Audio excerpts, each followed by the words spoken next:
l'hebdo politique. Bonsoir, bienvenue sur Radio Sensation. Nous sommes dans l'hebdo politique numéro 9. Nous recevons avec plaisir ce soir Valérie Buriot, qui est maire de Brionne, vice-président de l'Intercom Bernay Terre de Normandie, en charge entre autres des déchets ménagers et du plan local Habitat. Chaque dimanche à 18h, c'est l'hebdo politique. Monsieur Buriot, bonsoir. Bonsoir. Vous avez 47 ans, vous êtes marié, papa de 3 enfants, vous avez été prof de lettres, vous avez suivi une scolarité dite classique, notamment à Brionne d'abord, la Providence, Brossolette, puis à Bernay, Fresnel. Vous êtes allé à la fac de Rouen avant de revenir pour faire cours au collège Curie de Pont-Audemer comme enseignant, où vous êtes du reste toujours en poste. Vous êtes politiquement parlant adhérent au PCF depuis très longtemps, élu en 95 à 25 ans sur la liste de M. Grimaud. Vous êtes d'abord maire adjoint à l'environnement et aux finances avant de prendre la mairie en 2015. Vous avez été vice-président de l'Intercom du pays brionnais, du pays Charentonne, et vous êtes toujours président du SDEMOD. L'hebdo politique sur Sensation Normandie. La première question, Monsieur Buriot, votre parcours qui vous amène de l'enseignement à la politique ou de la politique à l'enseignement, est-ce que c'était logique, obligé? Comment ça s'est passé tout cela? Non, c'est un parcours en parallèle. C'est-à-dire que vous l'avez rappelé depuis ma prime jeunesse. J'ai toujours eu un engagement politique, une fibre, un intérêt pour la chose publique. Et c'est tout naturellement que je me suis engagé en politique à gauche, parce que ça correspond à mes idées et c'est peut-être toujours au PC, toujours au Parti communiste. Oui. Alors bon, effectivement, j'ai été approché comme beaucoup d'étudiants par l'extrême gauche, mais c'est au Parti communiste que j'ai trouvé une vraie famille. D'accord, donc c'était en fait un parcours logique. Dans la famille, on était aussi... Je ne sais pas si c'est logique. Dans mes parents étaient plutôt de sensibilité de gauche. Ma famille, un peu plus large, c'était plutôt des positions plus conservatrices. Voilà, mais je crois qu'on est aussi le produit de son contexte familial et de son éducation. Si je peux me permettre, avec une petite pointe d'humour, même si on est à gauche, on ose vous prénommer Valérie?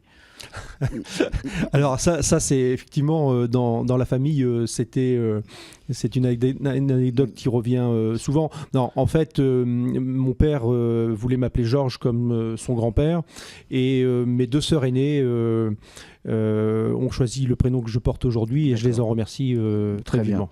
Vous avez porté les couleurs du Front de gauche à un moment donné pour les objectifs politiques, et puis vous êtes désolidarisé, si on peut prendre ce terme-là, de Jean-Luc Mélenchon. Pourquoi ?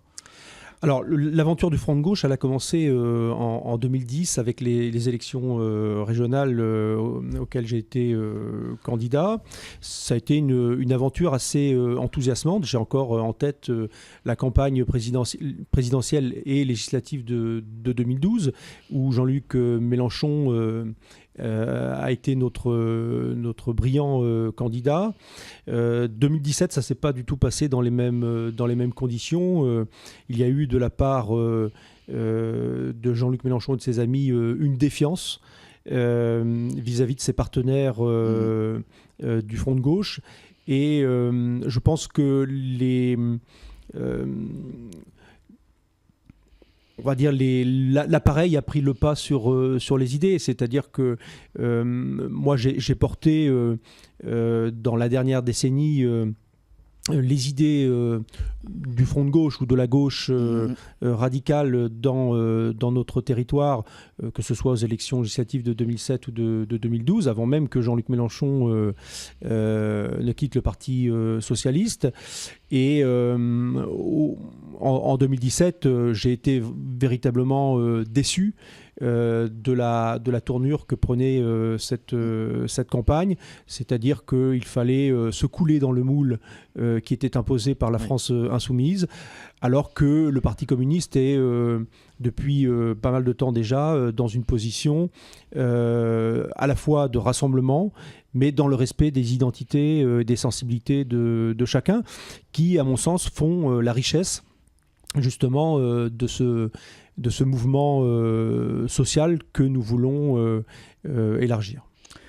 Un vent de colère, un souffle d'espoir, c'était le slogan de Sébastien Jumel que nous avons reçu pour les régionales.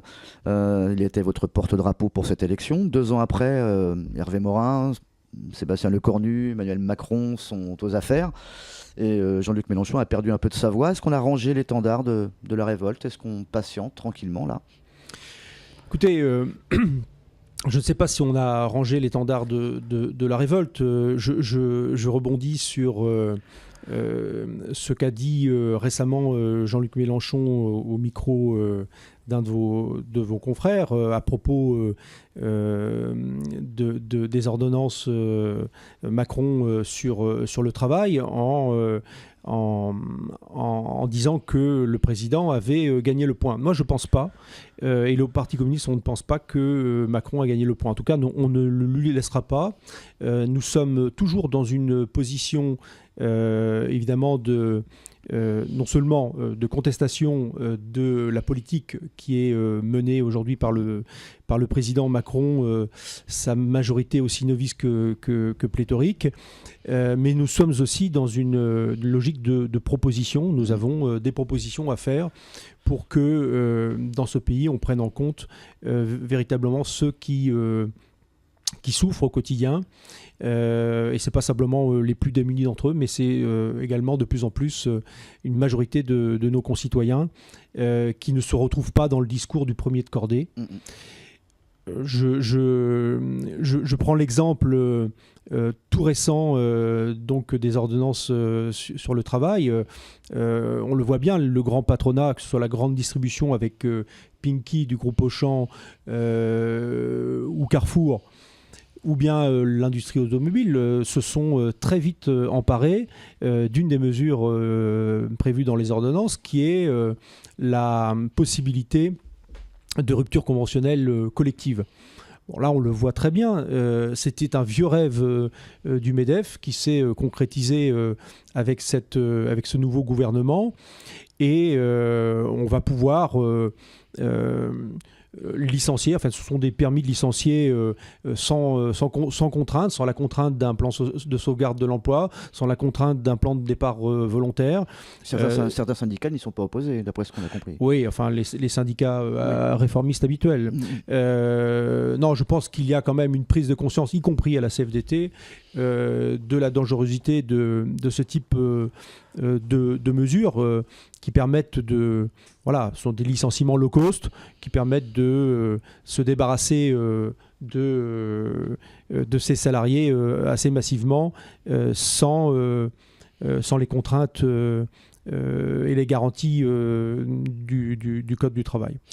Une question un peu plus de territoire. La fusion au sein de l'Intercom Bernier Terre de Normandie, elle a été digérée plus ou moins bien par certaines communes où c'est plus compliqué, notamment lorsqu'on se rapproche de la Seine. Comment ça se passe vu de Brionne? Est-ce que les tensions et les égos se sont apaisés? Alors, je pense qu'il n'y a pas de querelle d'ego. Je ne dirais pas qu'il n'y a pas de tension, mais il n'y a pas de querelle d'ego. C'est déjà une bonne chose. Il y a eu un consensus pour l'élection du président Jean-Claude Rousselin il y a un an. Maintenant, je crois que le préfet avait retoqué certains statuts. Oui. Je ne veux pas faire de langue de bois.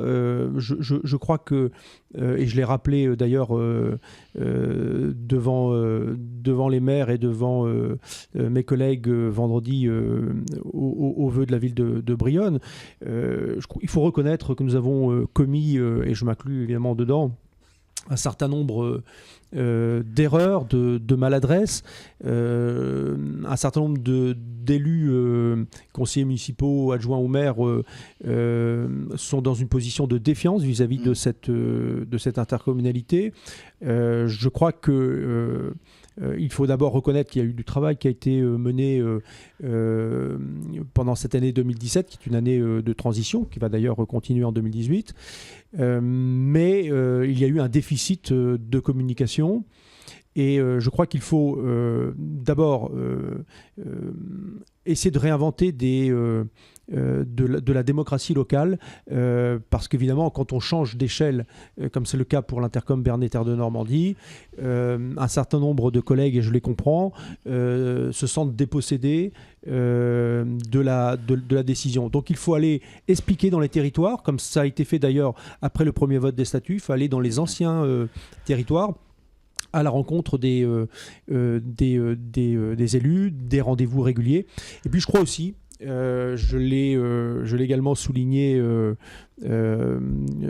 récemment, je crois qu'il faut rééquilibrer la gouvernance de cette PCI.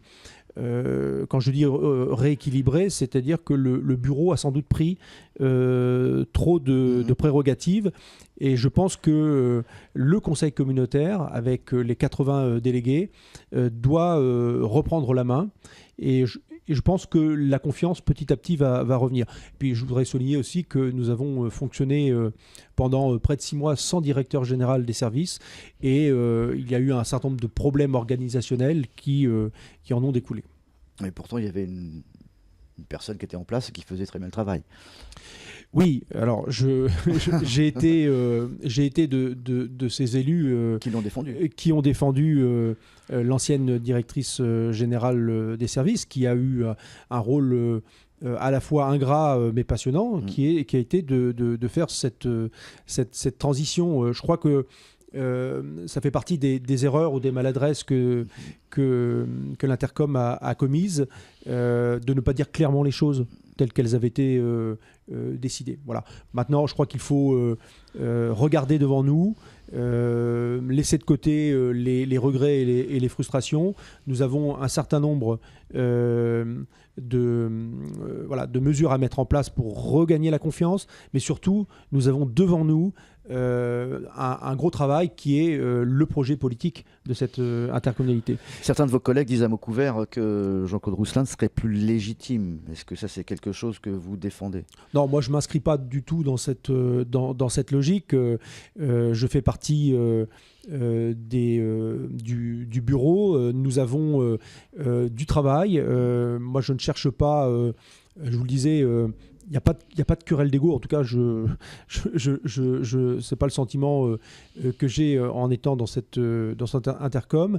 Moi, je suis là pour travailler. J'ai des dossiers que je souhaite faire avancer, que ce soit sur la question de l'harmonisation des taux d'élimination des ordures ménagères, que ce soit également sur le taux lui-même, parce que je pense que il y a peut-être également à faire en sorte que les efforts qui ont été faits par les habitants sur le territoire en termes de tri, et je sais de quoi je parle puisque je suis responsable du centre de tri du SDOMOD, il faut que ce geste qui est fait depuis des années se voit un peu plus, y compris pécuniairement. Et puis, il y a aussi un formidable travail en ce qui concerne une compétence nouvelle qui nous a été donnée par la loi NOTRe, qui concerne le plan local habitat. Nous savons que dans ce territoire, nous avons des problématiques certaines, notamment en termes d'habitat dégradé, en termes d'habitat indigne, notamment dans les centres-bourgs, Bernay, Beaumont, Brionne. Et puis nous avons une politique à mener sur ce sujet avec des enjeux forts. On passe tout de suite à la deuxième partie de cette émission. L'hebdo politique. Deuxième partie de cette hebdo politique où je reçois le maire de Brionne, Valérie Buriot. Petite question pour détendre un peu l'atmosphère. Monsieur Buriot, comment va Martine Goeten et qu'est-ce que vous lui avez souhaité pour ce début d'année 2018 ? Et je ne sais pas comment va Martine Goeten, simplement... c'est votre opposante préférée. Oui, c'est pas l'adjectif qui me viendrait véritablement en tête. Pour ce qui est du nom, effectivement, c'est une opposante. Moi, je suis un démocrate, quoi qu'elle en dise. Je respecte l'opposition municipale. Simplement, je note que Madame Goeten est dans une position qui n'est pas très digne, c'est-à-dire qu'on est dans l'anathème permanent, on est dans les attaques ad hominem également permanentes. savez, moi, je suis un homme avec des convictions que tout le monde connaît. Je n'ai aucun problème à travailler avec des collègues sur le territoire qui n'ont pas mes idées. Ce que je fais sur le territoire de l'Intercom, vous imaginez bien que je le fais également à Brionne. Je suis plutôt un homme de consensus, même si je n'en rabats pas sur le plan des idées. Du reste, vous avez réussi à réunir la gauche. Et dans votre majorité. Oui, cela dit, cette réunion était toute naturelle, puisque le schisme de 2014 était vraiment artificiel. Effectivement, moi, je cherche à rassembler au maximum les élus, les habitants sur les enjeux qui sont ceux de notre commune ou ceux de notre intercommunalité. L'opposition stérile telle que l'amène Madame Goëtine, ça ne m'intéresse pas beaucoup. Ça intéresse peut-être un peu la presse pour faire vendre, mais en tout cas, on lui souhaite une bonne année. Oui, bien sûr. Pour faire court. Bien sûr, on lui souhaite une bonne année, mais surtout une année constructive. Moi, je suis prêt, évidemment, à travailler avec toute l'opposition, sans exception. Valérie Beriot, dans un contexte financier difficile et encore difficile, l'agenda municipal était axé l'an dernier, on le rappelle, sur la sécurité et la communication. Qu'en sera-t-il cette année, avec notamment une nouvelle information qui est sortie dans la presse récemment, en parlant de sécurité, vous allez armer vos policiers. Alors, les objectifs et la feuille de route pour cette année. Alors, s'agissant du budget en général, je ne vais pas évidemment vous surprendre en vous disant qu'il va être également cette année très difficile à boucler, dans la mesure où nous avons subi une purge assez sévère durant le dernier quinquennat. Pour Brionne, les 11 milliards de baisse de dotation globale de fonctionnement se sont traduites par 860 000 euros de recettes en moins sur le budget. Il a fallu serrer les boulons, optimiser les services. Dans le même temps, je souhaite avec mon équipe, évidemment, faire avancer Brionne. Nous avons des projets. Et évidemment, nous nous sommes fixés un certain nombre de priorités. S'agissant de la communication, écoutez, nous avons bien avancé en 2017, puisque nous avons sorti une première revue municipale qui s'appelle Le Brionnais en décembre, qui va paraître trimestriellement, qui non seulement donnera un certain nombre d'informations pratiques aux Brionnais, mais aura également pour but de valoriser l'action municipale. Ça, c'était une de nos faiblesses. C'est un retard, ça veut dire qu'auparavant, la mairie ne parlait pas à ses habitants Non, c'est pas ça du tout. C'est simplement que nous étions évidemment à l'écoute des habitants, mais simplement, on n'avait pas ce réflexe de faire savoir la multitude des projets, de projets, de services que nous rendons aux habitants. Je vais prendre deux exemples. S'agissant de l'aide aux familles, nous avons à Brionne, et je pense que dans le territoire, nous sommes l'une des rares communes à le faire, nous prenons en charge intégralement le reste à charge des familles s'agissant du transport scolaire, pour les primaires et le collège, et une grande partie s'agissant du lycée. Nous donnons un bon de fourniture scolaire pour toutes les familles, et ça sans condition de ressources. Bon, ces choses-là, les Brionnais auparavant pensaient que ça se pratiquait partout. Non. On le fait savoir via la revue. Nous allons refondre entièrement notre site internet, et nous avons sorti également une revue qui paraîtra 2 fois par an sur le sport spécifiquement, puisque nous souhaitons mettre en avant la richesse humaine de nos associations, et en particulier des clubs sportifs. C'était l'un de vos vœux l'année dernière, ça sera certainement encore un de vos vœux cette année, l'acquisition de l'ancienne entreprise de transport Siret. Oui. On avait donné 4-5 ans de délai, ça c'est plus. Alors, nous avons effectivement procédé à l'acquisition progressive de l'ancienne entreprise Siret de La Porte. C'est l'ancienne filature de La Porte. également. Et nous sommes donc là, nous avons dans le giron municipal à peu près 80% de ces locaux et de cette surface. C'est un endroit idéal, 2 hectares en centre-ville, bordé par la Rille de part et d'autre. Pour en faire quoi?